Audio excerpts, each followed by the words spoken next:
Hello' guys, নতুন বছৰৰ প্ৰথমটো মিনি ব্লগলৈ আপোনালোকক স্বাগতম জনাইছোঁ। বছৰৰ প্ৰথমটো দিনত এটা খানা যিহেতু খোৱা হয়, সেইকাৰণে আমি আহিছিলোঁ ইয়াৰ পথাৰলৈ। তাৰপাছত আহিলোঁ ইয়াৰ দোকানলৈ, কিবা কিবি নিবলৈ আছিলে, সেইকাৰণে নিবলৈ আহিলোঁ। তাৰপিছত আমি অনা চিপছবিলাক মিক্স কৰি বনাবলৈ লৈছে আৰু এয়া আমাৰ খানা বনোৱা ষ্টাৰ্ট হৈ গৈছে। তাৰপাছত এয়া ফুলনি থানত প্ৰসাদ আনি দিলেহি, লগতে আমি চিপছৰ সৈতে পূৰা আৱাজ চলাই দিছোঁ আৰু এয়া চাওক আমাৰ মাংস দি দিছে কেৰাহীত আৰু ধুনীয়াকৈ। তাৰপিছত এয়া আমাৰ কি গান লগাই খোৱা হৈ গৈছে আৰু ধুনীয়াকৈ।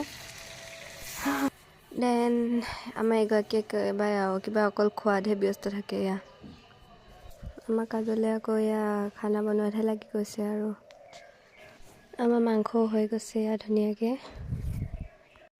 ৰিল চাই চাই খানা খোৱা মজাই বেলেগ, সেয়া লগাই লৈছে ধুনীয়াকৈ। এয়া চাওক পথাৰৰ পৰিৱেশটো কি ধুনীয়া লাগে। সেয়া আমাৰ খানা হৈ গ'ল ৰেডি। আমি এতিয়া খানা খাবলৈ লৈছোঁ।